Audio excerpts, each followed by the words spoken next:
Hi, my name's Tom. I want to talk to you about command line data wrangling, or you might say just using the command line to handle the kinds of data that you might encounter when you're doing bug bounty security work or any other kind of technical work.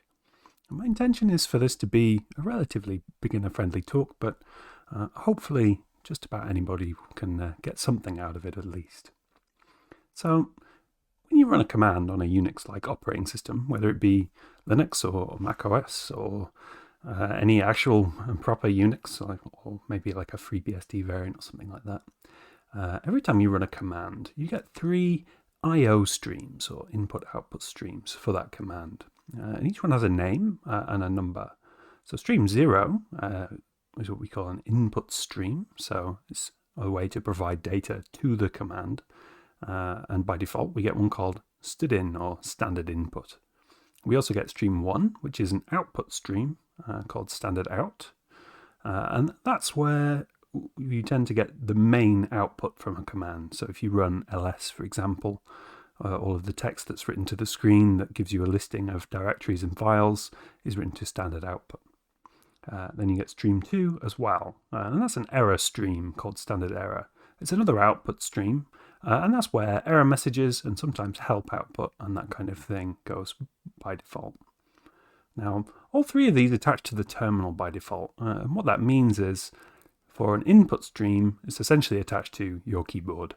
If you run a command and it tries to read from standard input, it will pause and wait for you to type things in with your keyboard. And for the output streams, standard out and standard error, being attached to the terminal means you see the text printed in your terminal. Now, those are the defaults, but you can change those defaults. So you can attach one command's standard output to another command's standard input with a thing called a pipe, which looks like this. I often think this pipe is kind of almost the wrong way around. It should be a horizontal one connecting the one side of the command to the other, but this is the pipe that we have. So here we attach the standard output of command A to command B to the standard input of command B.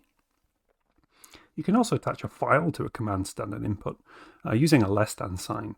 So what this means is instead of reading input from the terminal or from another command, the input will be read from a file instead. You can also do effectively the reverse and connect a command's standard output to a file using a greater than sign.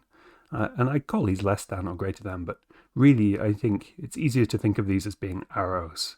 So the file is into this command, or this command's output goes into this file. Now, standard error often stays attached to the terminal, even when you use those pipes and less than and greater than to redirect things into files and so on and so forth. But you can change that. So here, for example, we take a command A, and we attach stream 2, the standard error, to stream 1. And then we use a pipe to pipe all of standard out into the standard in of command B. This is a lot to remember, but thankfully most modern shells, so ZSH and Bash, newer than version 4, and probably others, provide a little shortcut to this, which is the pipe and then an ampersand to attach both the standard out and standard error to the standard input of another command. You can also use the output of a command in a couple of different ways. One of those is in the place of an argument. So using this $ and brackets here, we will run command B, take the output and provide it as an argument to command A, as though we'd typed the output of command B ourselves. Except in this case, we don't have to. You can also use this pattern here, so a less than and then brackets with a command in between to use the output of a command in place of a file. So here, if we pretend command A is expecting a file to be passed as an argument to -f, and we don't have a file, but we do have a command that provides the output we would have wanted in that file, we can use this pattern instead. Now, on the last slide, we saw you could use the greater than symbol to send the output of a command, or the standard output of a command, into a file. But when you do that, by default, it will overwrite the output file. So if this file already exists and has contents in it, when you run this command, it will be overwritten with the output of this command. Thankfully, though, you can use two of them, and instead it will append new data to this output file instead. One slight downside to that is you don't get to immediately see the output of this command when it's written to the file. Your terminal will just print the prompt for you, ready to accept a new command, and you don't get to see what's happened.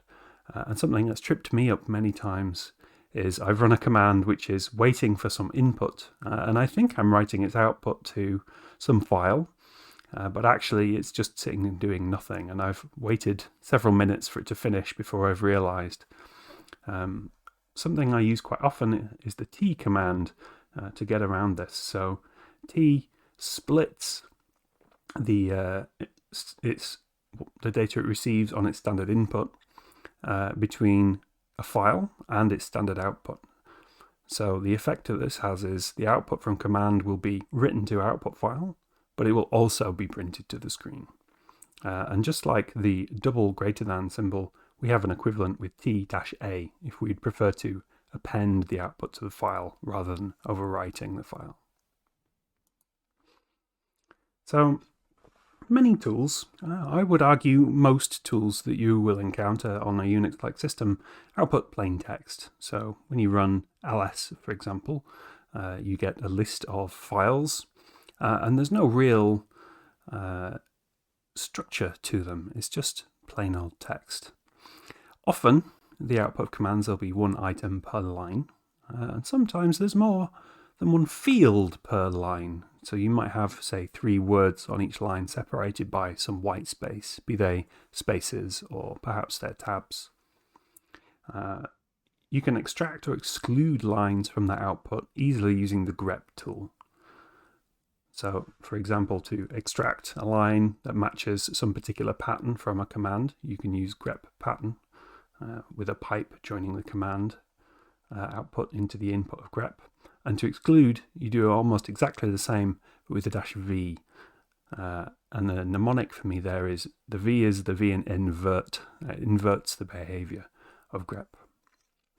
To extract fields from lines of text, though, I recommend you use the awk tool. Awk is actually a fully fledged programming language and is incredibly powerful, so I'm using it for an incredibly simple purpose here. But we might want to, for example, extract the third field from each line in the output of a command. And for that we use awk, and we give it a little awk program to run. It's between curly braces, and here we say we want to print $3, which is awk's way to represent the third field in each line. We might also want to extract instead the last field. This is quite useful if we don't know how many fields there are, or if there's a variable number of fields per line. So $NF, or I believe the NF stands for number of fields, will print the last field in each line.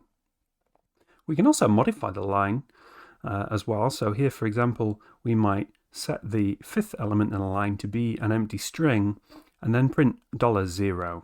So $0 is the variable that represents the entire line. But in this case, the 5th field will have been removed. Now, you can use cut to extract fields as well, and you might be more familiar with that tool. But I use awk in these situations primarily because cut doesn't handle mixed white space as well as awk does.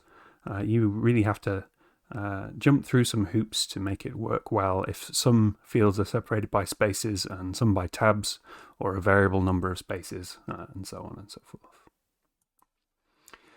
So when you are dealing with plain text, it's really common to have files full of duplicate lines, and there might be domains or URLs or IPs or something like that. So a common task in wrangling raw data into usable data is to remove duplicates, and there's a few ways you can do that. One way is using the sort command. So here we pipe a command into sort-u, and the u is for unique, and that will remove duplicates. But it also has the side effect of sorting the output.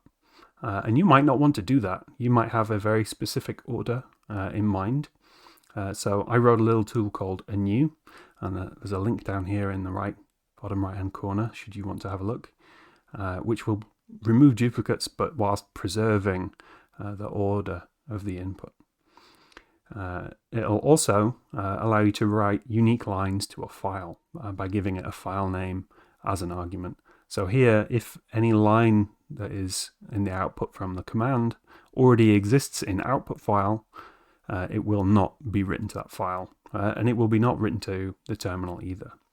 So that's a really useful way to use plain text files as essentially sort of almost, I'm hesitant to use the term databases, much simpler than that, but as storage containers for domains, subdomains, IPs, those kinds of things, where you only really want to store each thing once. Another really common trick when taking raw data and making it into something usable, especially when you're working with word lists and things like that, is to sort things by frequency. And there's a couple of ways you might do that. One of which is one that preserves the counts for each thing. So if you want to know exactly how many times each thing occurred in the output, we'll take a command and we'll pipe to sort, which sorts the output. And that really is only a prerequisite to unique, which requires that its input be sorted. Unique with the -c flag prints a count of each unique line in its input.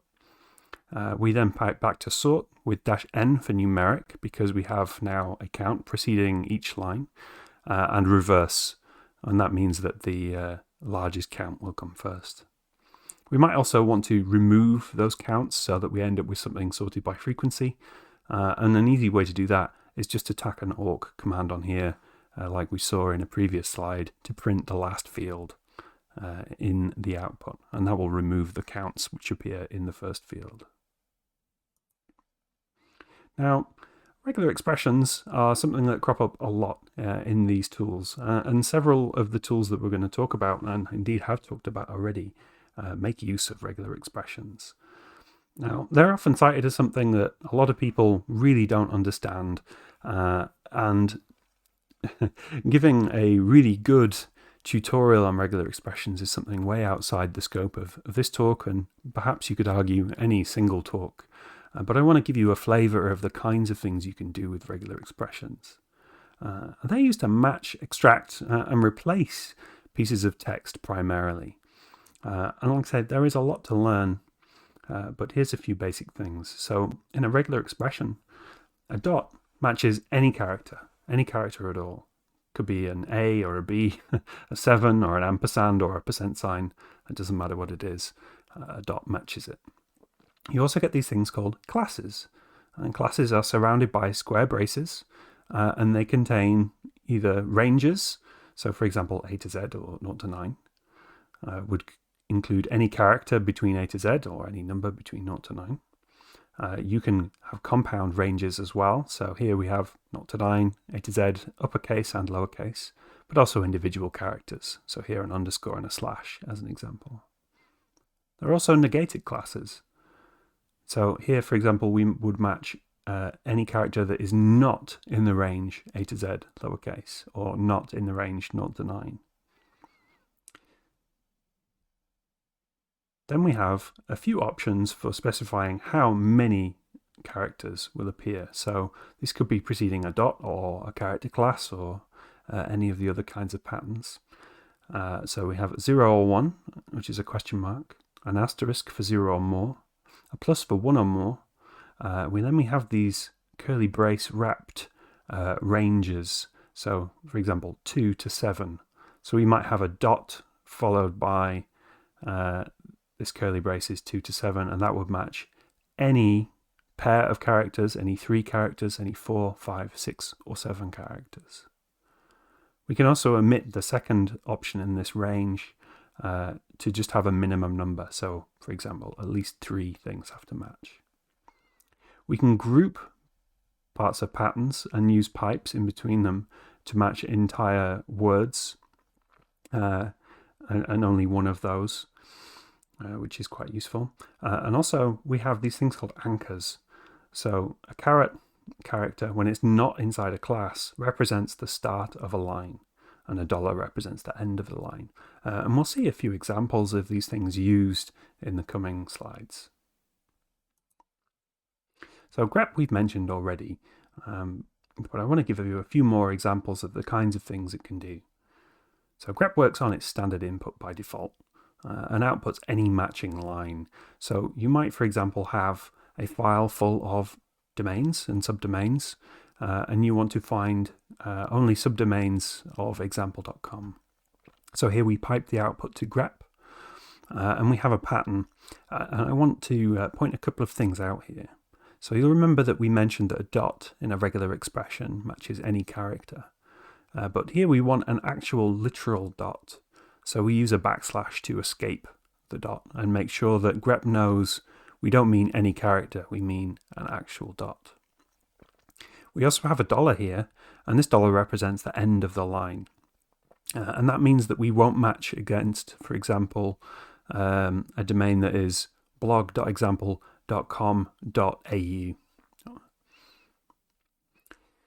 The -o flag is actually really useful for when we don't want to output the whole line that matches, but only the specific part that matches the pattern. And this is especially useful when used in combination with more complicated regular expressions. And in order to use those more complicated regular expressions, we need to use the -E flag for extended regular expressions. So here, for example, we have our same text file full of domains, and we might want to extract all of the TLDs from those. So we use grep with the O flag to say only output the part of each line which matches the pattern that has been provided. We use capital E for extended regular expressions. And then we say we want to find a literal dot followed by one or more characters which are in the range lowercase a to z and uppercase a to z that appears at the end of the line. If we have a directory full of files, rather than wanting to search the content of just one file or the output of one command, we can use the -r flag to search recursively through the current directory structure. So for example, if we wanted to look for GCP keys in a bunch of files in our current directory, we might run the grep command with R for recursive and E for extended regular expressions, and match the known prefix for GCP keys, AIZA, followed by one or more of the characters in the range A to Z, lowercase and uppercase, numbers and dashes. And I think possibly there should be underscores as well in there, but I seem to have forgotten those. And we have an asterisk here to say that we want to look for in all files in the current directory.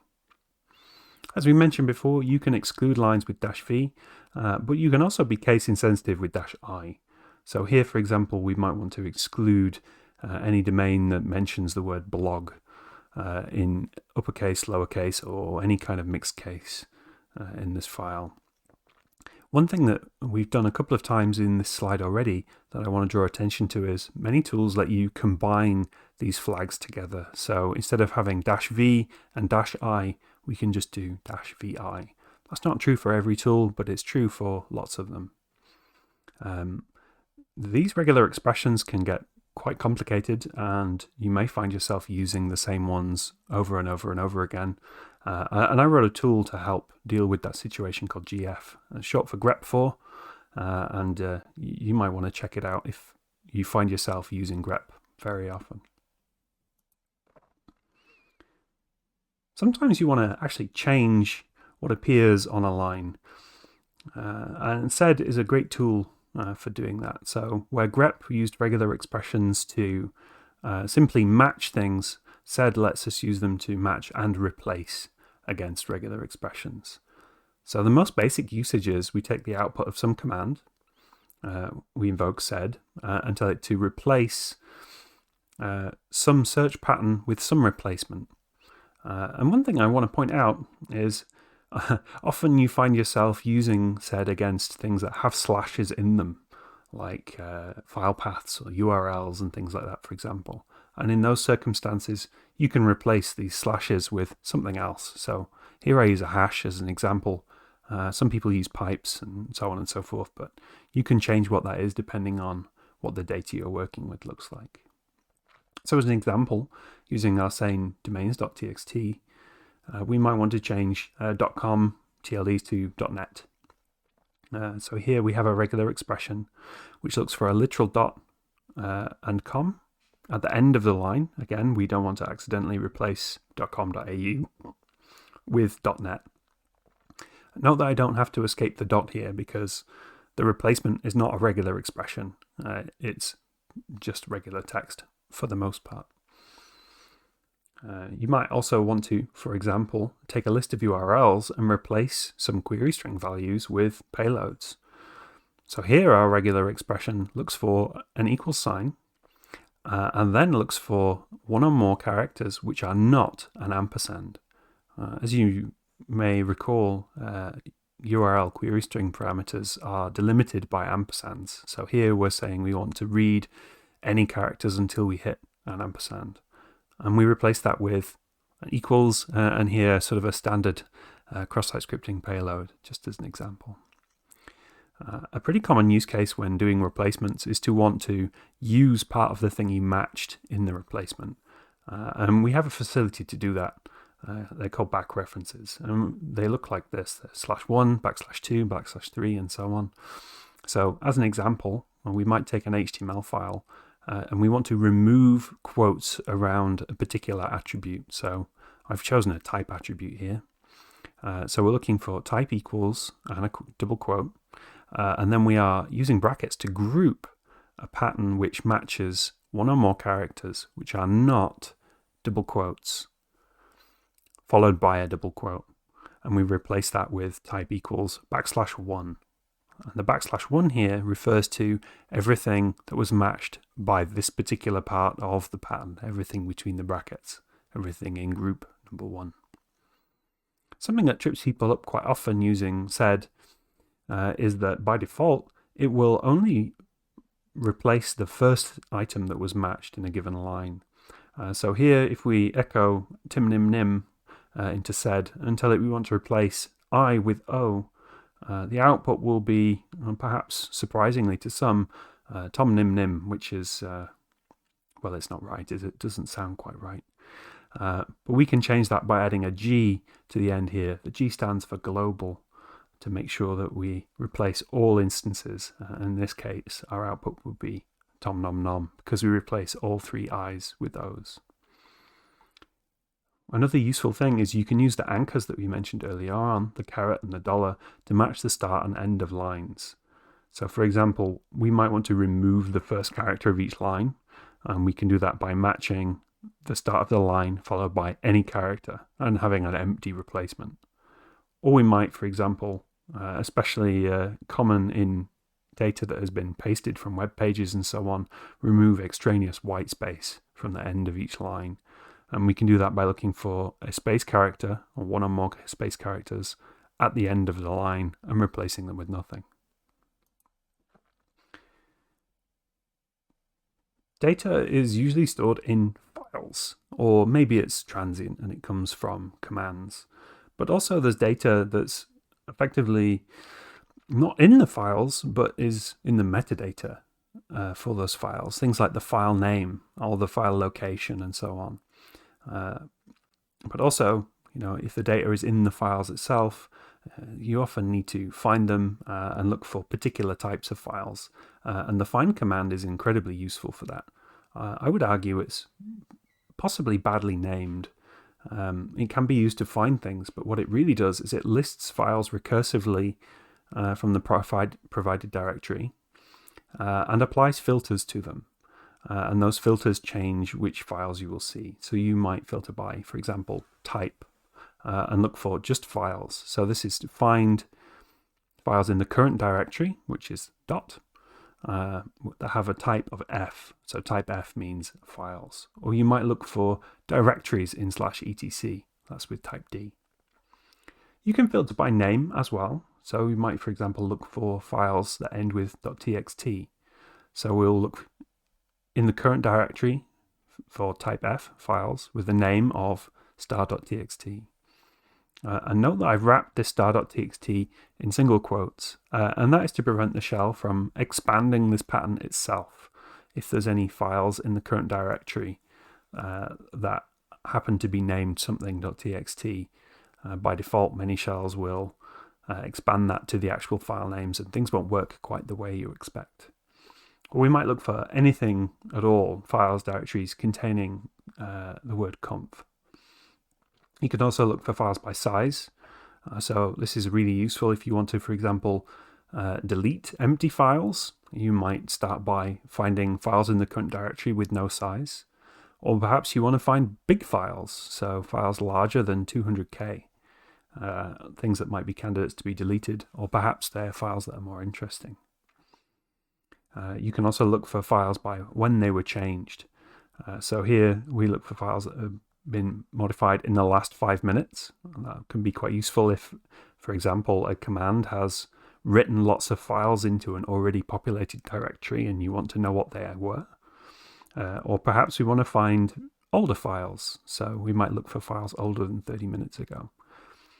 Now, find is incredibly powerful and has lots and lots of options and negations, and you can combine these things and so on and so forth. So I highly encourage you give the man page a read by running man find and looking at some of the examples and crazy things it can do.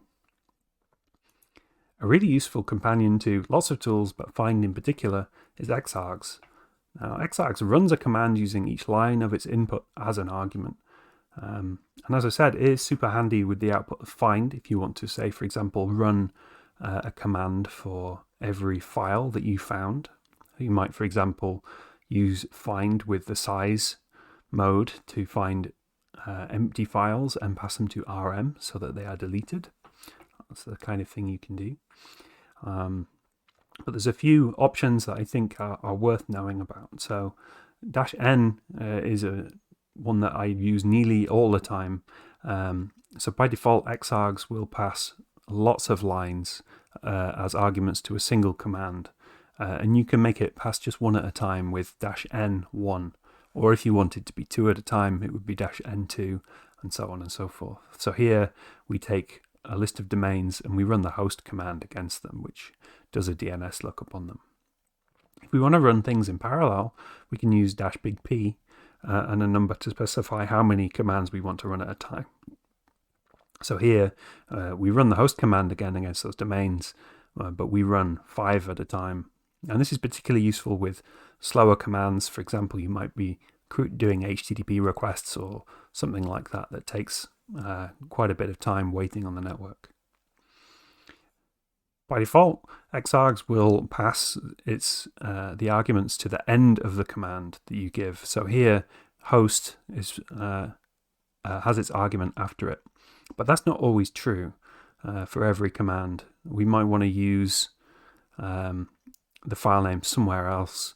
And -big I followed by a placeholder, which by convention and I guess habit on my part, I use an opening and a closing curly brace, can be used as a placeholder for the file name. So here we use find to look in the current directory for files that end in .txt. We pass them to Xargs, tell it to pass one line as an argument to each command, use a placeholder of opening and closing curly braces to run cp, the copy command, on the file in question into the backup directory, which is one level above us. Now, when things get really complex, or you want to set variables and run conditionals and that kind of thing, I think using while loops, or perhaps for loops as well, but I won't cover them here, is a good alternative to Xargs. You don't get the parallelism options, but when you want to do some mini pipeline, so for example here we take a list of domains, read each line, run the host command against each domain, and grep for the has address line and print the last field of that line, which is the IP address. Doing that kind of thing with Xargs can be a little bit tricky, so while loops are well worth considering and reading up on. A really common thing, for me at least, is that I often end up with several files that have similar data in them. So I might have, for example, 2 files filled with domains that came from two different sources.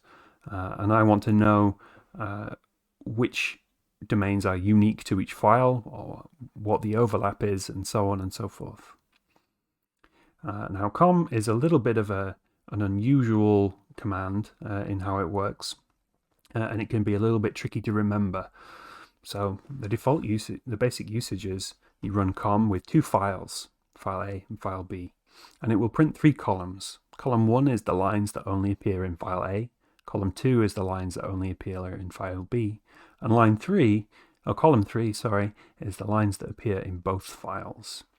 Now, you can use -1, -2, and -3 to suppress a column. So, for example, if you wanted to show the file lines that are only in file A, you would use -2, 3 to suppress the lines that are only in file B and the lines that are in both files. Another slightly annoying prerequisite of com is that, like the unique command, the files that you give as input must be sorted. Now, you might not want to sort your files. The order might have significance, or you might not even have write access to that file even. But thankfully, one of the tricks we learned earlier comes to the rescue. So we can use the less than and brackets command substitution here to, instead of using the file directly, use a sorted copy of the file. So we run the sort command against file A, and we use the output as a file as far as com is concerned, as representing a file. So we might, for example, want to print the lines only in file A. We would use -2, 3. Again, that suppresses columns 2 and 3. Only for the lines only in file B, we would use -1, 3, suppressing the lines only in file A and the lines in both files, and so on. Now, a lot of tools output plain text, but increasingly tools and also websites and APIs and things output JSON. And you've probably heard of it. It stands for JavaScript Object Notation. But I want to give you a few examples of JSON data. So here is an object, and this is probably the thing you're most familiar with. It has keys, like here we have name and values. So the value here is Tom.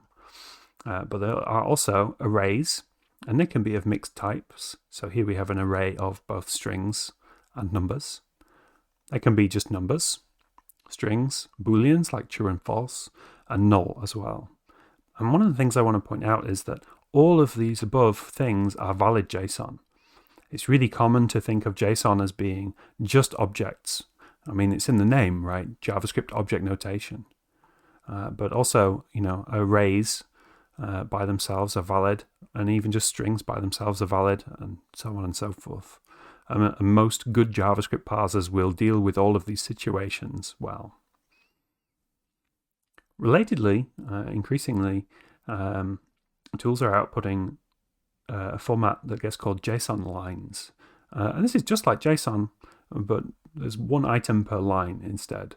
And I think this is really one of the best options for when lines of plain text won't quite cut it, when the data is very complex or has quite a lot of structure to it, lots of different fields and so on and so forth. You find yourself writing things like awk print $25 to get the 25th field. Things are getting a little bit out of hand. It would be much better if they had names. And JSON-L or JSON Lines, I think, is a great solution to that problem. I want to give a particular shout out to Project Discovery. For pretty much all of their tools have a -JSON option, which uses JSON-L as output. Although, if any of the Project Discovery people are watching, I do have a personal plea to make -silent the default, because I pretty much, every command for every tool of yours that I ever run has -silent -JSON on it. Now, you can pipe the JSON line output straight into JQ or Grana-S, which we'll look at in a moment. And if you want to turn it into an array instead, JQ-S or --slurp will do that for you. So, speaking of which, Grana is a tool which turns JSON into a series of assignments, primarily so that you can grep them. And that's actually where the name comes from. It's a portmanteau of grep and JSON. It also lets you turn the output back into JSON with -U or --ungron. and get the value of an assignment with -v or --value. So here we have some example JSON, which I've set to a variable just so we can reuse it more easily. So it has a key of name with a value of Tom, and a key of fillings, which is a value of array with my favorite sandwich fillings. So here we pipe that JSON into Gron, and we can easily grep for jam, which is one of the fillings. And we can see an assignment statement here, which tells us the full path, as it were, to that particular value. So the root JSON object with the fillings property, it's an array, and it's index 1. We can use gron-v to extract values.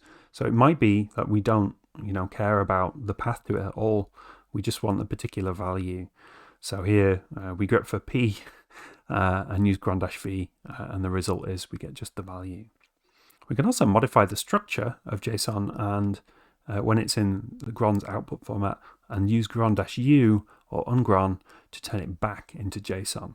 So here we grep for just the filling part of the structure and use gron-u to turn it back into this JSON object that doesn't include the name Tom part. It's just the fillings part. Now, Gron is useful, in particular if you don't already understand the structure of the JSON that you're working with. But a tool that has a great deal more power, and I consider to be effectively the JSON utility belt, is JQ. You can use it to filter, extract, and modify JSON that's provided on its standard input. So you might, for example, extract a particular field from a JSON object by writing dot and then the field name. It'll give you the value. You can also filter the input as well. So you might have an input of Json Lines. Maybe it's the output of a project discovery tool, for example. And you might want to select only the objects where a particular field is equal to a particular value. You can also really easily reshape objects. So it's common for a JSON object to have many, many fields in it, and you might only care about 3 of them, field 1, field 2, and field 3. So there's a real nice, easy way to do that. Now, JQ effectively has its own pipeline, kind of like the terminal does. So here we can read an array of items. So there's a field in our input JSON object called an array, and this will give us each item in the array. But we might actually have an array of objects, and we only want one field from each one of those. So the pipes here work a little bit like the pipes in the shell, and let us extract one field from that object. And really, for tools that output JSON, JQ is like having a ton more options. So Project Discovery's HTTPX tool, for example, is really useful for fetching URLs and that kind of thing.